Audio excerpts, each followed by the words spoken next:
Muy buenos días, tardes, noches, queridos amigos, ¿cómo se encuentran el día de hoy? Mi nombre es Manuel Zambrano, como ustedes saben, soy el locutor y productor de este maravilloso podcast que se transmite a través de diferentes plataformas. Por favor, los invito a que se suscriban a mi canal. Pueden conseguir este programa, este proyecto en Google Podcast, Apple Podcast, Spotify, Anchor y YouTube. Estamos celebrando el capítulo número 74, si no me equivoco, son las 7:54 en el estado de Oklahoma. El capítulo de hoy va a ser muy corto porque pues leí un artículo en el New York Times que es repetitivo y tan agotador, ¿no? Siempre es el New York Times. No es que sea demócrata o apele a los demócratas, pero se consiguen unas cosas geniales cuando uno lee este tipo de medios. Y Washington Post no se queda atrás, también es un buen medio. Existen muy buenos medios que uno aprende muchísimo. Pero estaba leyendo un artículo que se titula ¿Qué hacer si te sientes bien cuando una persona antivacunas muere de COVID? Antes de que se vayan y digan otra vez el COVID, pues les voy a decir, este tema le da una arista más espiritual. Porque les digo esto, y por eso es que lo quiero compartir con ustedes. Este artículo fue escrito por James Martin y él es, un sacerdote jesuita estadounidense. Escribe y editó una revista jesuita, la revista Jesuita América. Y bueno, tiene relaciones con el Vaticano. El Papa Francisco lo nombró como consultor de la Secretaría del Vaticano, etc. El punto es que me pareció súper interesante que el New York Times le permitiera una columna de opinión a un padre jesuita, un sacerdote. Eso le deja a usted ver que se puede tener una perspectiva bastante integral de la realidad cuando tienes un periódico de opinión a nivel político, geopolítico, y que aún así tengan el interés de incluir dentro de su portafolio, dentro de su abanico de colaboradores a un jesuita, pues. Entonces, fíjense que él explica en el primer párrafo, bueno, abro comillas, empieza así, él dice: en los primeros días de la pandemia, en la ciudad de New York, con frecuencia pasaba frente a los camiones refrigerados de la morgue estacionados frente al hospital, solo a una cuadra de mi comunidad jesuita.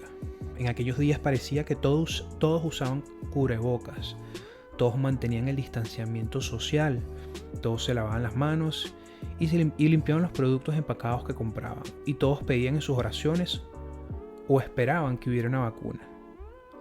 Entonces sucedió lo increíble, hubo una vacuna. Luego, en un suceso todavía más increíble, algunas personas que podían tener acceso a esos milagros médicos prefirieron no recibirlos. Muchos de aquellos que se negaron a recibir la vacuna han muerto, y muchos más morirán. Me parece interesante mencionar esto. Evidentemente en el New York Times siempre se hace apología a que la gente debe vacunarse, porque esta es la línea editorial de este medio. Bueno, yo no me atrevería a decir que el Washington Post hace apología a lo contrario.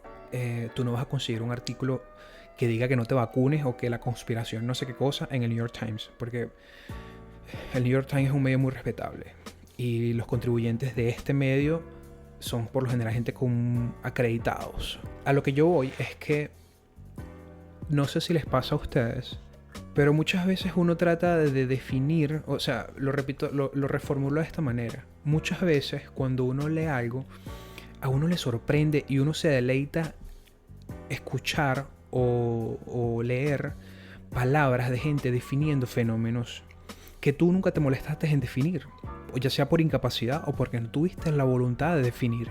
Entonces te da una sensación de satisfacción leer cómo esta persona define ese fenómeno por ti. Y tú dices, sí, yo pensé eso en un momento dado. Nunca reflexioné en torno a eso, pero sí lo pensé. Qué maravilloso que me lo recuerdes, querido amigo. Entonces, esto es lo que sucedió conmigo en este artículo. Primero porque cuando encabeza el artículo diciendo, bueno, sucedió lo increíble, hubo una vacuna. Sí, yo me acuerdo que cuando empezó todo este rollo, todo el mundo estaba buscando una vacuna. Y efectivamente llegó la vacuna y después mucha gente no se quiso vacunar. Y cómo la vida da demasiadas vueltas, cómo funciona este mundo, ¿no? Esta dicotomía de que tenemos todos estos países latinoamericanos que estaban rogando por vacunas, recibieron las sobras de los países en primer mundo, todos se querían vacunar. Y aquí en Estados Unidos, que sobraban las vacunas, nadie lo quería hacer. Es una locura cómo funciona esta simetría en el planeta, ¿no? Ahora, esa sensación de la que les acabo de hablar se ve manifestado cuando él cita una frase, unas palabras que dijo el Papa Francisco. El Papa Francisco ha dicho que vacunarse es un acto de amor. No todo se trata de ti. ¡Wow! ¡Qué maravilloso! Yo lo pensaba muchísimas veces. Ok, conspiración, lo que sea, la libertad como tal, porque está el tema de que estás atentando contra mi libertad si me obligas a vacunarme.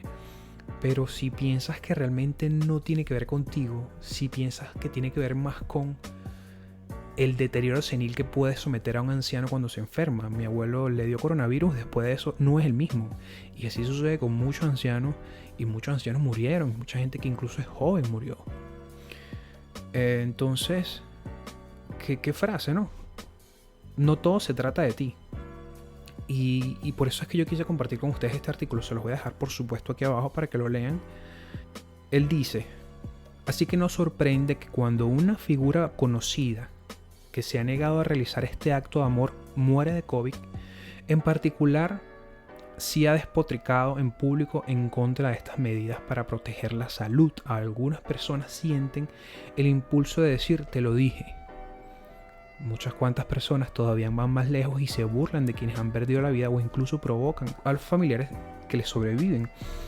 Esto él lo está diciendo porque él aquí en este artículo está llamando a una expresión que está en alemán, Schadenfreude. De hecho, lo voy a poner aquí en la pantalla, en la imagen que siempre les comparto en YouTube.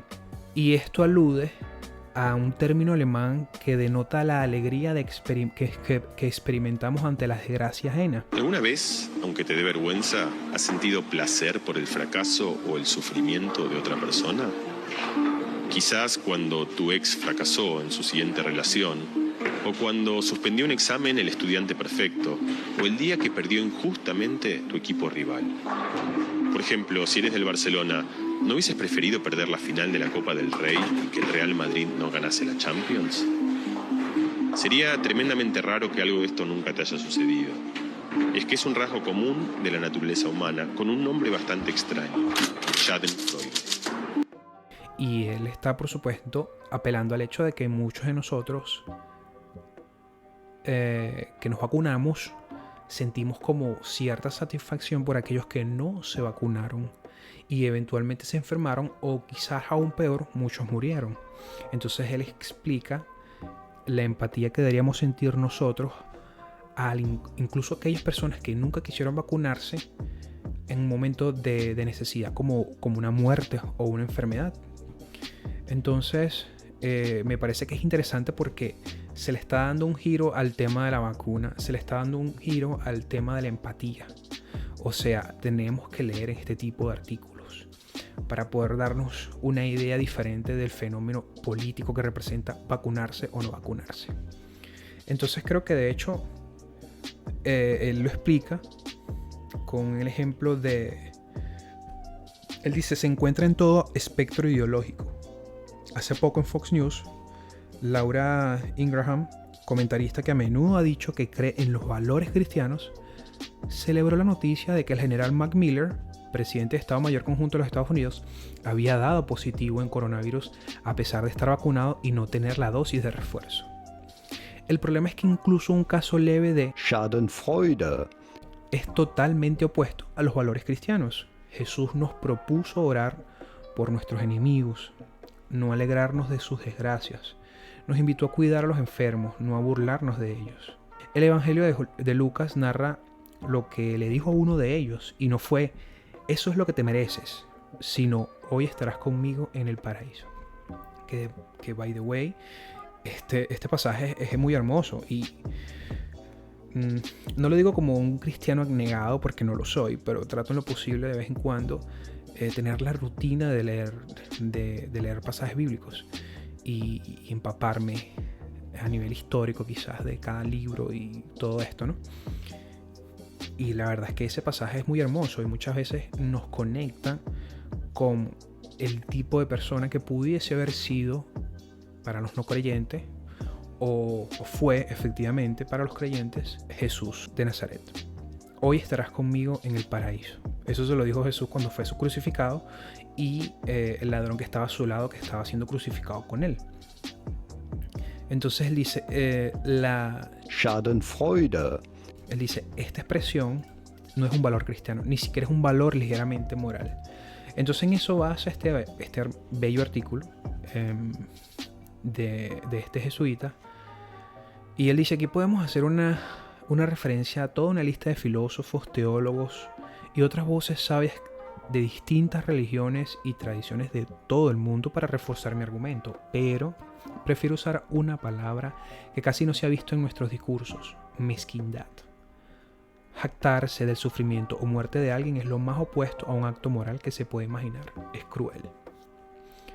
Si nos permitimos caer con regularidad en esta expresión alemana, terminamos con el alma torcida. Es un sentimiento que nos roba la empatía por las personas que no opinan lo mismo que nosotros y nos desgasta nuestra compasión.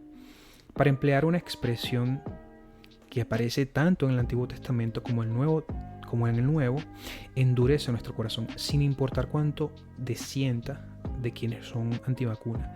Se quiere sentir Schadenfreude. por su muerte, es un callejón sin salida.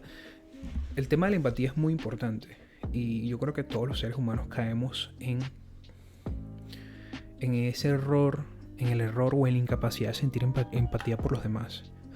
Como les dije, este episodio va a ser muy corto. Les voy a dejar aquí abajo el link para que escuchen o para que lean el artículo completo del New York Times y conozcan a este gran escritor, James Martin, porque ha escrito varios libros. Estuve leyendo algunos de las conclusiones de sus libros. No, por supuesto que lo estoy conociendo hoy, pero fíjense que uno de los artículos que él escribió, uno de los libros que él escribió se llama Learning to Pray, a Guide for Everyone.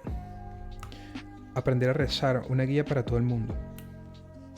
Estaba leyendo unas conclusiones que había sobre ese libro y la verdad es que está muy interesante. Yo les invito a todos ustedes a que le pasen y le den un vistazo a este artículo y los invito a que hagan esta reflexión conmigo. Así que muchas gracias por su atención, queridos amigos, y que tengan un feliz día.